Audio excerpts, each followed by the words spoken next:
जय हिंद दोस्तों। VS classes for you में आपका फिर से स्वागत है।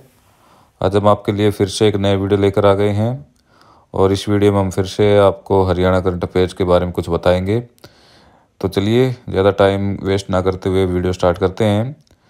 तो सबसे पहले बात करेंगे मुख्यमंत्री महिला निर्माण श्रमिक सम्मान योजना की। इस योजना के तहत जो पंजीकृत महिलाएं हैं उनको प्रतिवर्ष कितनी राशि दी जाएगी? तो ये दी जाएगी 5,100 रुपये। कितनी? 5,100 मतलब 5100 रुपये राशि दी जाएगी।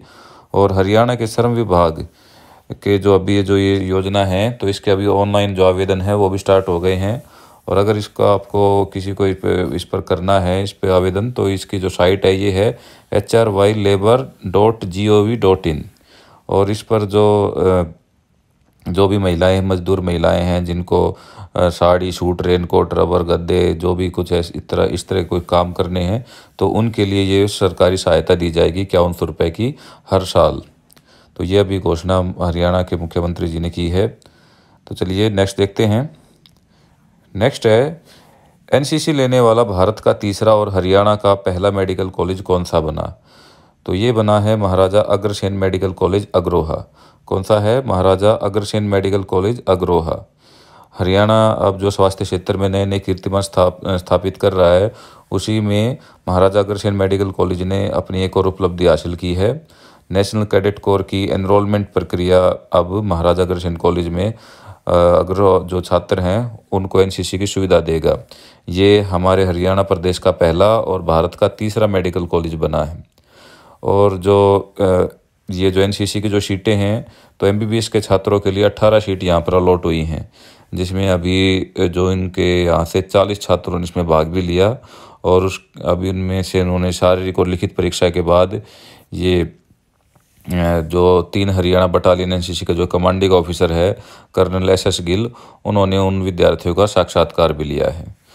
तो कौन बन गया है हरियाणा का ऐसा पहला कॉलेज? तो वो है अग्रोहा महाराजा अग्रसेन मेडिकल कॉलेज अग्रोहा। चलिए अगला क्वेश्चन देखते हैं। अगला है, डायमंड लीग फाइनल जीतने वाले पहले भारतीय कौन बने हैं? तो ये फिर से हमारे गोल्डन बॉय कौन बने हैं? नीरज चोपड़ा ने डायमंड लीग फाइनल जीत लिया है और ये पहले भारतीय बने हैं। और नीरज चोपड़ा ने अपने दूसरे प्रयास में 88.44 मीटर का थ्रो दर्ज किया और इसके बाद वह डायमंड लीग 2022 के फाइनल में पहले स्थान पर रहे। और वही 88.44 मीटर के बाद इन्होंने अपने तीसरे प्रयास में 88 मीटर और चौथे प्रयास में 86.11 मीटर का थ्रो किया था। तो हमारे golden boy Olympian Neeraj Chopra फिर से डायमंड लीग के मतलब पहले इकलौते भारतीय बन गए हैं जीतने वाले। अगला देखते हैं।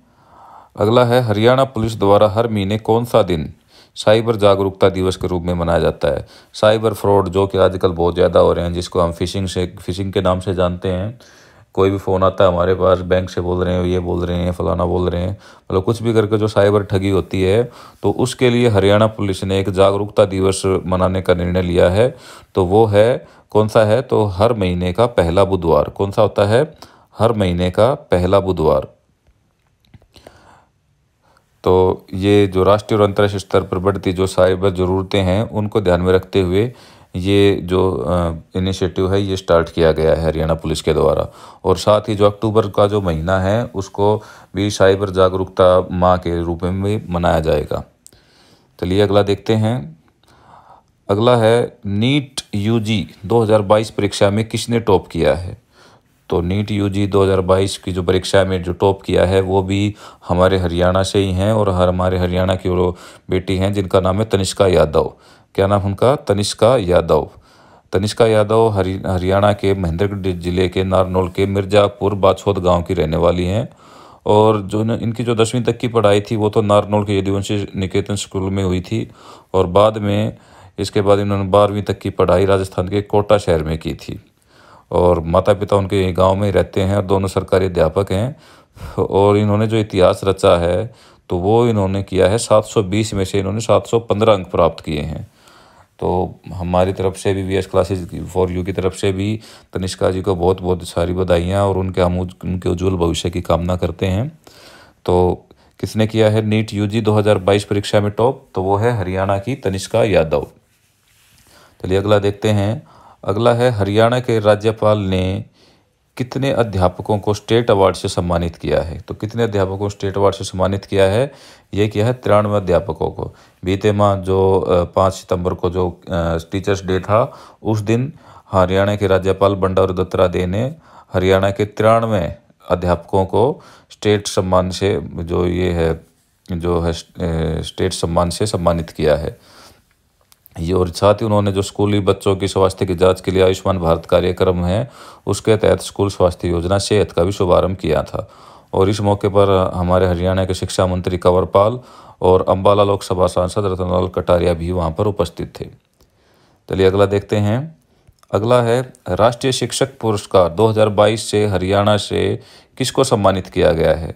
तो राष्ट्रीय शिक्षक पुरस्कार 2022 में हरियाणा से किनको सम्मानित किया गया है, तो ये किया गया है अंजू दहिया को। किनको किया गया है, अंजू दहिया को। राजकीय वरिष्ठ माध्यमिक विद्यालय बड़वासनी जो कि सोनीपत जिले में है, तो ये वहाँ की रसायन विज्ञान की अध्यापिका हैं अंजू दहिया जी। और इनके शिक्षा के क्षेत्र में किए गए अतुलनीय कार्यों को देखते हुए उन्हें राष्ट्रीय शिक्षक पुरस्कार से सम्मानित किया गया है। और ये जो अवार्ड फंक्शन था, ये 5 सितंबर टीचर्स डे के दिन दिल्ली में आयोजित किया गया था। और राष्ट्रपति द्रौपदी मुर्मू ने उन्हें सर्वोच्च पुरस्कार राष्ट्रीय शिक्षक पुरस्कार से सम्मानित किया। और उनको ये अवार्ड मिलने से जो हमारे हरियाणा का जो गौरव है वो भी काफ़ी बड़ा है। और इससे पता चलता है कि हमारे हरियाणा में कितने अच्छे अच्छे अध्यापक गण हैं जो अपना पूरा जोर लगा रहे हैं बच्चों को उनको अच्छे से कामयाब करने में। चलिए अगला देखते हैं। अगला है हरियाणा में कितने नए उपमंडल बनाने की घोषणा की गई है। तो हरियाणा में अभी जैसे इलेक्शन आ रहे हैं, तो इलेक्शन से पहले हरियाणा सरकार ने नए उपमंडल बनाने की घोषणा की है। तो वो की है 8 नए उपमंडल। कितने बनाए जाएंगे, 8 नए उपमंडल बनाने की अभी हरियाणा में घोषणा की गई है। तो ये जो घोषणा की है ये हरियाणा के मुख्यमंत्री मनोहर लाल खट्टर ने की है। और ये जो चुनाव से पहले जो सरकार का ये सबसे बड़ा दाव माना जा रहा है। और मुख्यमंत्री जी ने कहा है कि इससे नागरिकों की सुविधा के लिए नए नए उपमंडल ये बनाए गए हैं। और जो नए उपमंडल जो बनाए गए हैं वो कौन कौन से हैं, तो वो भी आप देख लीजिए, नोट कर लीजिए। ये हैं भिवानी जिले में भवानीखेड़ा, गुरुग्राम जिले में मानेसर, जींद जिले में जुलाना और करनाल जिले में नीलोखेड़ी, महेंद्रगढ़ जिले में नांगल चौधरी, पानीपत जिले में इसराना, रोहतक जिले में कलानौर और अंत में यमुनानगर जिले में छछरौली। इन सबको नए उपमंडल ये बनाए गए हैं। चलिए नेक्स्ट देखते हैं। नेक्स्ट है किस जिले में बेटियों को गर्भ में न मारने की अपील वन्य प्राणी करेंगे। बेटियों को गर्भ में न मारने की अपील वन्य प्राणी करेंगे, तो वो कौन सा जिला है, तो वो है हिसार जिला। हिसार जिले में बेटियों को गर्भ में न मारने की अपील अब वहाँ वन्य प्राणी भी करेंगे। चलिए नेक्स्ट है कि हरियाणा की सभी ग्राम पंचायतों को किस वर्ष तक ब्रॉडबैंड से जोड़ने का लक्ष्य रखा गया है। तो कब तक रखा गया है, तो ये रखा गया है 2025 तक का। कब तक का है, 2025 तक का ये लक्ष्य है कि अब हरियाणा के साथ साथ देश के सभी गाँवों में ब्रॉडबैंड की सुविधा 2025 तक पहुँचा दी जाएगी। चलिए नेक्स्ट देखते हैं। लास्ट क्वेश्चन है ये, हरियाणा में हर साल कितने मेगावाट के सौर ऊर्जा प्लांट लगाने की योजना है। तो कितने की है, ये है 3500 मेगावाट की। कितने की है, 3500 मेगावाट की जो सौर ऊर्जा के जो प्लांट है ये लगाने की योजना है। जैसे कि आपको पता ही है कि बिजली की अब डिमांड बढ़ रही है, जैसे जैसे जनसंख्या बढ़ रही है तो वैसे वैसे डिमांड भी बढ़ती जा रही है।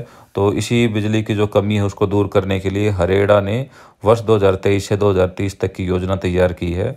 और इसके तहत हर साल प्रदेश में 3500 मेगावाट सौर ऊर्जा के प्लांट लगाए जाएंगे। इनमें ground mounted grid connected solar power plant, rooftop grid connected, off grid solar power plant, solar pump off grid एवं on grid solar power plants on canal system और कैप्टिव सोलर पावर प्लांट शामिल हैं। सरकार की ओर से वर्ष 2016 में solar power policy बनाई गई थी, जैसा कि आपको पता ही होगा। और विभाग को वर्ष 2021-22 में 4800 मेगावाट सौर ऊर्जा तैयार करनी थी, लेकिन महज 600 मेगावाट ही बिजली तैयार हो पाई। इसलिए अब हरियाणा सरकार ने ये लक्ष्य बनाया है कि 2030 तक हर साल कम से कम 3500 मेगावाट के जो सोलर प्लांट है वो प्रदेश में लगाए जाएंगे।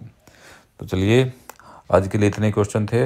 मैं आपके लिए जल्दी को एक नया वीडियो फिर से लेके आऊँगा जिसमें आपके हरियाणा करंट का मैं कुछ और भाग कवर करूँगा। तो आशा करता हूँ कि आपके आगामी एग्ज़ाम में ये आपकी काफ़ी हेल्प करेंगे। तो जुड़े रहें वीएस क्लासेज फॉर यू से। धन्यवाद। जय हिंद।